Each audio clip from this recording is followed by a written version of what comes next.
Hello IGNOU students, welcome back to my channel mastering education today. कल आप लोग का MSOE 001 that sociology of education का एग्जाम है। तो उसके लिए हम लोग कुछ इंपॉर्टेंट क्वेश्चंस देख रहे हैं। तो जिन लोगों ने अभी तक कुछ नहीं पढ़ा है या वो लोग पढ़ चुके हैं, ये वीडियो आप लोग दोनों देख सकते हो। अगर आप लोग को रिवीजन भी करना है तो इसमें आपका कंप्लीट रिवीजन हो जाएगा। और ये कुछ ऐसे टॉपिक्स है जो आप एग्जाम के लिए छोड़कर नहीं जा सकते। ओके, ये टॉपिक्स करना मैंडेटरी है। तो चलो, हमने 4 क्वेश्चन तो डिस्कस कर लिए थे पार्ट 1 में, अब हम पार्ट 2 कर देखते हैं। क्वेश्चन नंबर 5 से स्टार्ट करेंगे। क्वेश्चन नंबर 5 आपसे पूछ रहा है, what do you understand by equality of educational opportunity, discuss it's social implication. देखो, इक्वालिटी ऑफ एजुकेशनल अपॉर्चुनिटी का मतलब क्या होता है।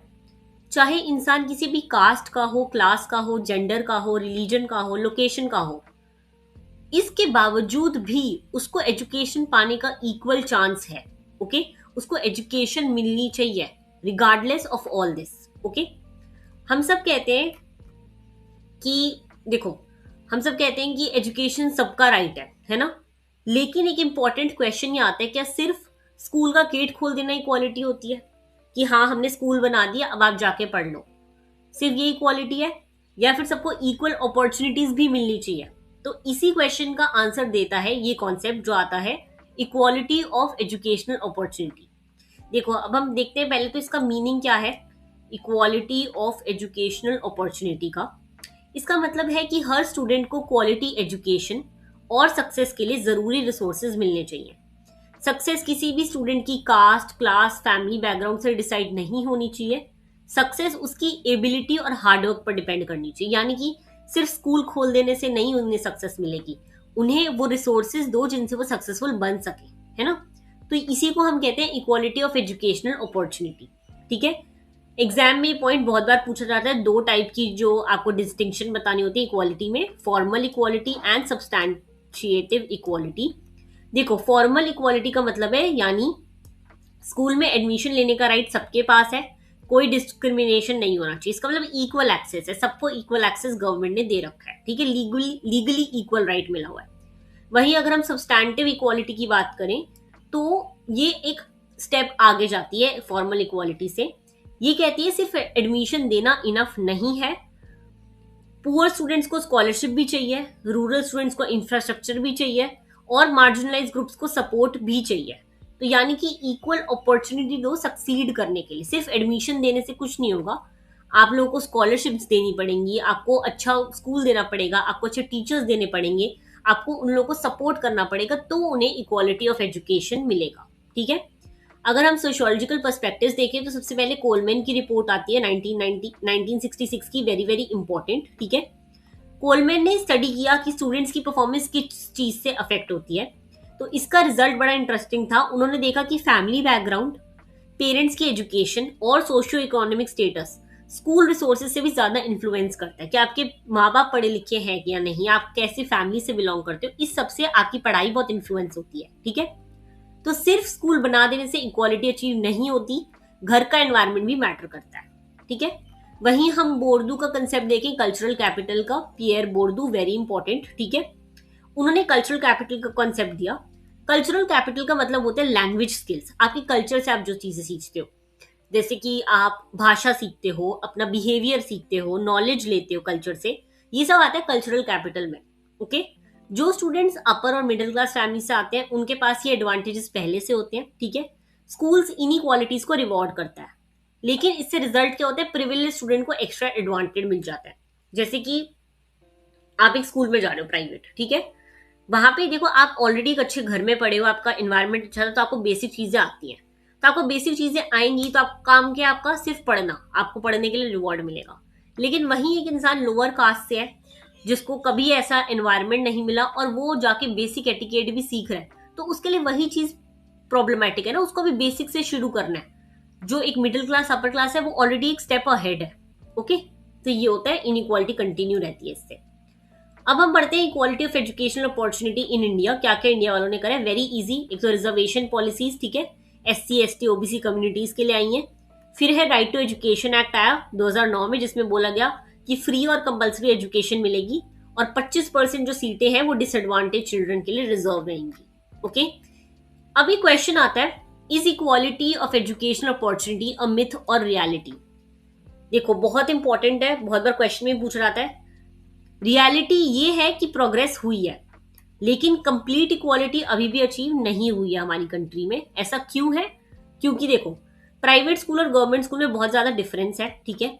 अर्बन और रूरल स्कूल्स में बहुत डिफरेंस है, इंग्लिश मीडियम स्कूल्स में बहुत डिफरेंस है, और पुअर स्टूडेंट कोचिंग नहीं अफोर्ड कर पाते किसी भी कम्पिटिटिव एग्जाम के लिए। इसीलिए फॉर्मल इक्वालिटी तो आ गई है, सब स्कूल तो जा रहे हैं, लेकिन सब्सटैंटिव इक्वालिटी यानी कि उनको अपॉर्चुनिटीज जो है वो नहीं मिल पा रही। इसके सोशल इम्प्लीकेशंस क्या होते हैं? सोशल जस्टिस, सबको फेयर चांस मिलता है, ठीक है। सोशल मोबिलिटी, देखो लोग अपनी पोजीशन चेंज कर सकते हैं। सोशल मोबिलिटी का मतलब पता है ना, कि आप एक क्लास ऊपर जा सकते हो, तो वो। और इंक्लूजन, सबको इंक्लूड करा जा रहा है, मार्जिनलाइज के लिए भी सीट रिजर्व्ड है, SC ST के लिए भी, ठीक है। तो इनइक्वालिटी जो है रिड्यूस हुई है। तो यही है इस क्वेश्चन का आंसर। इजी है, कोई डिफिकल्ट नहीं है, बहुत जनरल आंसर है, बस आपको टेक्निकल टर्म्स वगैरह पता होने चाहिए। ओके, अब हम बढ़ते हैं नेक्स्ट क्वेश्चन की तरफ, that is question number 6। Question number 6 आपसे पूछ रहा है, critically examine the role of private sector in higher and professional education. Private sector का क्या रोल है, ठीक है। देखो अगर हम सिंपल लैंग्वेज में देखें तो प्राइवेट कॉलेज और यूनिवर्सिटीज एजुकेशन के लिए बेनिफिशियल है और प्रॉब्लम्स भी क्रिएट करती हैं। क्यों? क्योंकि एग्जाम में हमें यही पूछा जाएगा कि क्या प्राइवेट ऐसे करते हैं कि प्रॉब्लम भी क्रिएट करते हैं और बेनिफिशियल भी हैं। तो हमें दोनों साइड्स लिखनी है, एडवांटेज डिसएडवांटेज दोनों, ठीक है। अगर हम देखें तो 1991 की इकोनॉमिक लिबरलाइजेशन के बाद इंडिया में प्राइवेट सेक्टर का रोल बहुत ज्यादा बढ़ गया एजुकेशन में। इससे क्या हुआ, इंजीनियरिंग के कॉलेजेस आ गए प्राइवेट, मैनेजमेंट के आ गए, मेडिकल के आ गए, लॉ की यूनिवर्सिटीज आ गई, प्राइवेट यूनिवर्सिटीज आ गई, और इनका जो नंबर है वो रैपिडली बढ़ता गया। और आज इंडिया के हायर एजुकेशन सिस्टम का एक बड़ा पार्ट जो है प्राइवेट सेक्टर के पास है, ठीक है। प्राइवेट सेक्टर ग्रो क्यों हुआ? क्योंकि गवर्नमेंट अकेली जो है इतनी डिमांड को फुलफिल नहीं कर पा रही थी, ज्यादा स्टूडेंट्स हायर एजुकेशन लेना चाहते थे, इसीलिए प्राइवेट इन्वेस्टर्स और इंस्टीट्यूशंस इस फील्ड में लाए गए, ठीक है। अब इसकी पॉजिटिव कंट्रीब्यूशन देखें अगर हम प्राइवेट सेक्टर के आने के, तो सबसे पहला है expansion of educational opportunities.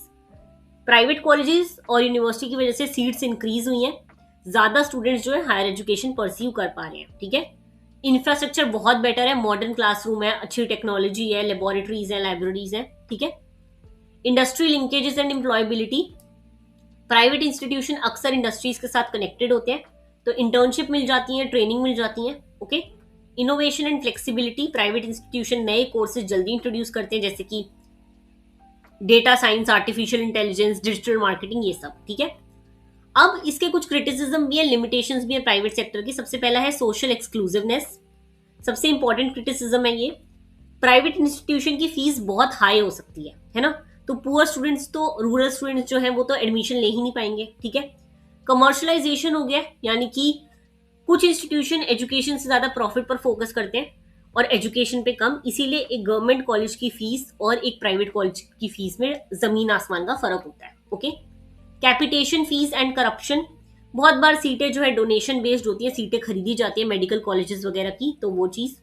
Quality concerns, her private institution high quality नहीं होता, यहाँ पे इतनी ज्यादा जो फैकल्टी ली जाती है वो इतनी ज्यादा हायर क्वालिटी की नहीं होती, उनको इतना अच्छा पढ़ाना नहीं आता, तो एकेडमिक स्टैंडर्ड्स जो है लो होते हैं, ठीक है। रेगुलेटरी चैलेंजेस, कई इंस्टीट्यूशन रूल्स और स्टैंडर्ड प्रॉपर्ली फॉलो नहीं करते, तो गवर्नमेंट को मॉनिटर करना पड़ता है हर जगह पर।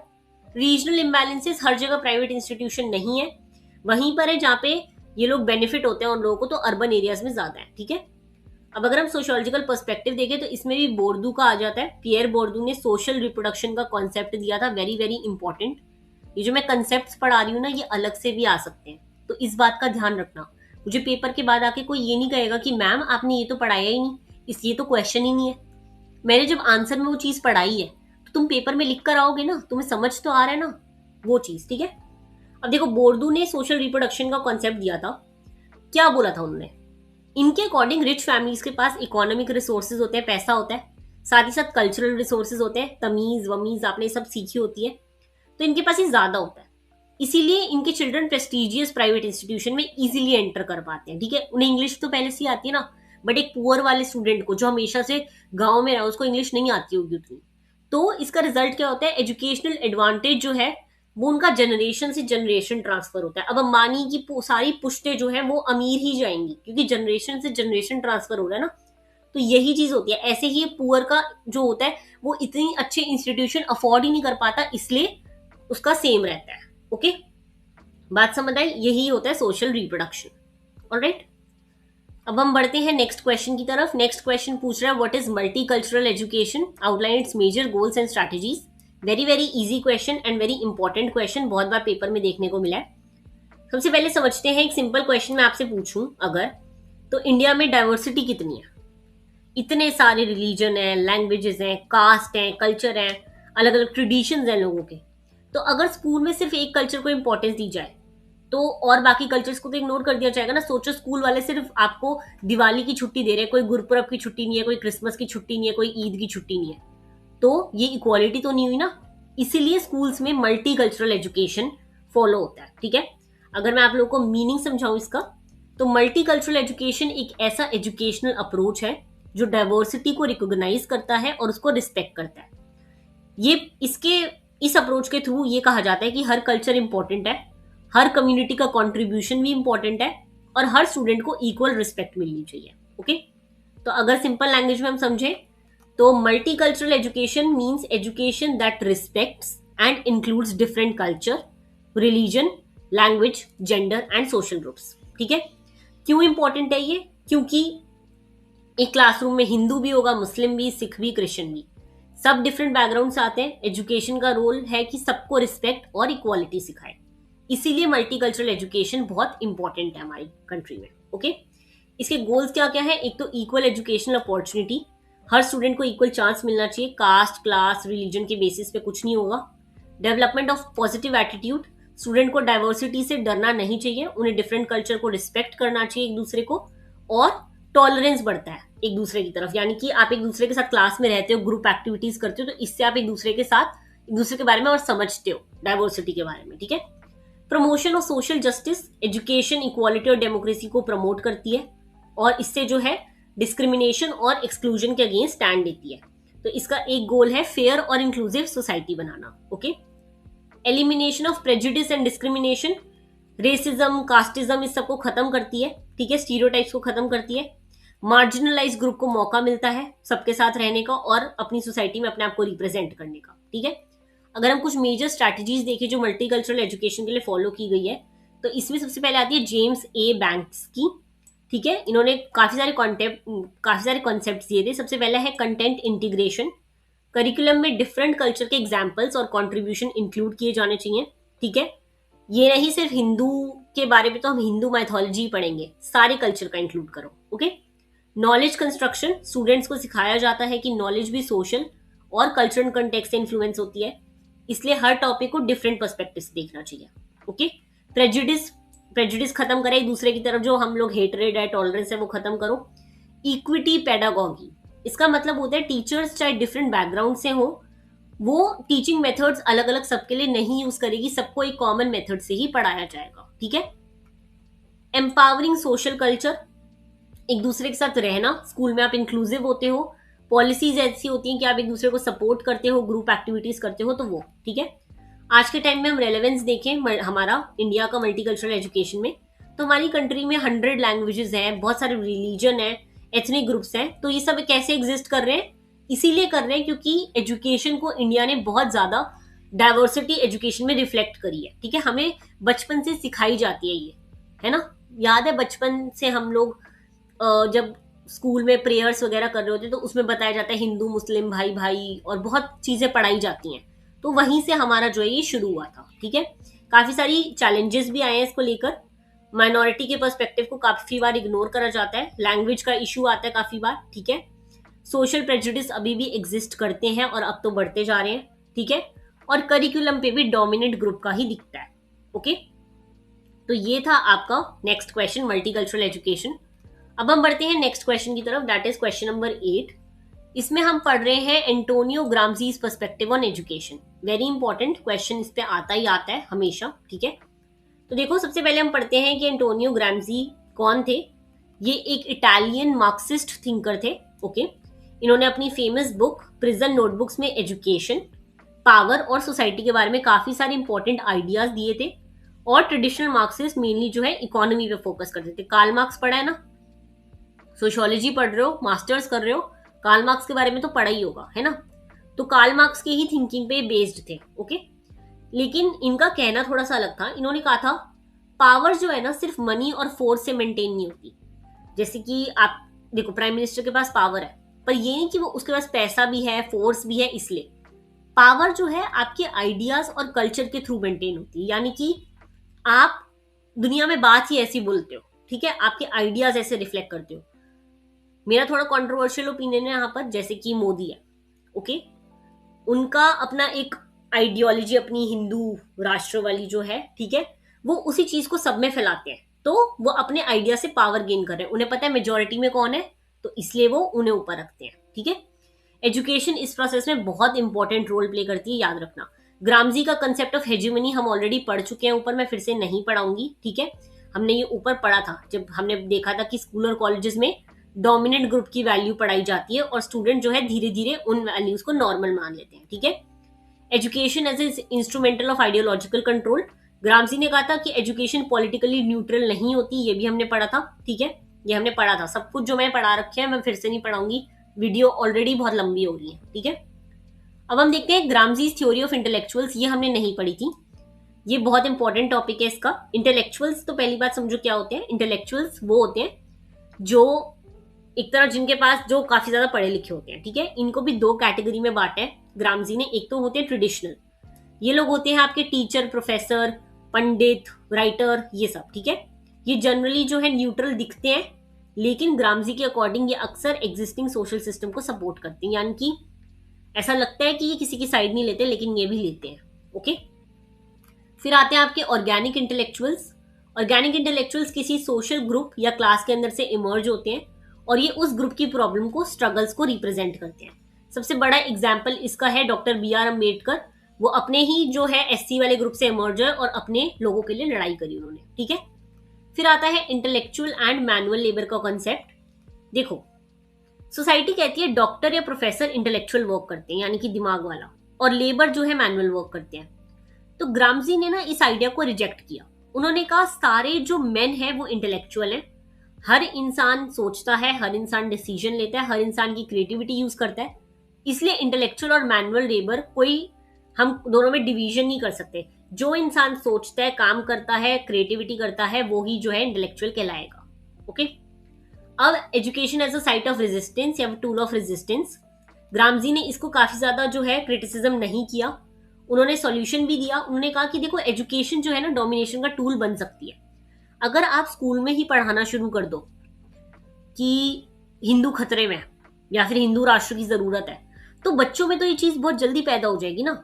तो यही होता है कि अगर स्टूडेंट्स को आप क्वेश्चन करने ही नहीं दोगे और उन पे चीजें थोप दोगे, तो वो बचपन से ही वही सीखते आएंगे, ओके। तो इसलिए काम करता है ये education. The school of labour. देखो, ग्रामजी एक ऐसी एजुकेशन चाहते थे जो थ्योरी भी सिखाए और प्रैक्टिकल वर्क भी, ठीक है। उन्होंने एकेडमिक और वोकेशनल एजुकेशन के स्ट्रिक्ट सेपरेशन को अपोज करा था, कि उन्होंने कहा था कि सिर्फ रट्टा मारने से पढ़ाई नहीं होगी, चीजों को प्रैक्टिस करने दो, क्वेश्चन करने दो। तो उनके according education complete human development के लिए अच्छी होनी चाहिए और सिर्फ जॉब्स के लिए नहीं, आप पर्सनली भी डेवलप करने चाहिए, ओके। अगर हम इंडिया के कॉन्टेक्स्ट में देखें ग्रामजी के कॉन्सेप्ट, तो उनके आइडियाज हेल्प करते हैं समझने में कि कैसे डोमिनेंट ग्रुप्स जो है वो हमारे करिकुलम को अफेक्ट करते हैं, ठीक है। जैसे कि आपको मैंने पहले ही बताया था, हिस्ट्री की बुक्स में से मुगल वाला एरा हट चुका है, अब वो नहीं पढ़ते हम, ठीक है। एजुकेशन इनइक्वालिटी को रिप्रोड्यूस करता है, हमें स्कूल से पढ़ाया जाता है कौन ऊपर है कौन नीचे है। और दलित, ट्राइबल और माइनॉरिटी के पर्सपेक्टिव को है जो इंक्लूड नहीं करा जाता, अलग रखा जाता है आज भी, ओके। तो ये हमने जो है आई गेस 3 से 4 क्वेश्चन यहाँ पे डिस्कस कर ली हैं, काफी हो गई है लंबी वीडियो ऑलरेडी। अगर हुआ पॉसिबल, अगर इस पे रिस्पॉन्स अच्छा आया तो मैं इसका नेक्स्ट पार्ट भी डाल दूंगी, क्वेश्चन 9, 10, 11, 12। आई गेस काफी सारे क्वेश्चंस अभी बचे हुए हैं, 12 क्वेश्चंस हैं इसमें टोटल मेरे हिसाब से। लास्ट क्वेश्चन आई गेस 12 भी नहीं है, 14 क्वेश्चंस हैं, तो काफी सारे क्वेश्चंस अभी बचे हुए हैं। अगर रिस्पॉन्स अच्छा रहा तो ही मैं नेक्स्ट पार्ट लेकर आऊंगी, वरना नहीं। बाकी मैं आपको कह रही हूँ, आप लोग ये नोट्स वगैरह मेरे से ले सकते हो, ये जो PDF है नीचे दिए गए टेलीग्राम चैनल पे आप मेरे को कांटेक्ट कर सकते हो और उस पे ये जो है MSOE 001 के नोट्स ले सकते हो। परचेज करने पड़ेंगे, फ्री नहीं है, पेड है, लेकिन ये आपको कल के पेपर में बहुत हेल्प करने वाले हैं, आई गारंटी यू। इसको पढ़ के आप पास हो जाओगे इजिली और अच्छा भी स्कोर कर लोगे। ओके, तो all the very best for your exam. मिलते हैं नेक्स्ट वीडियो में। Thank you so much.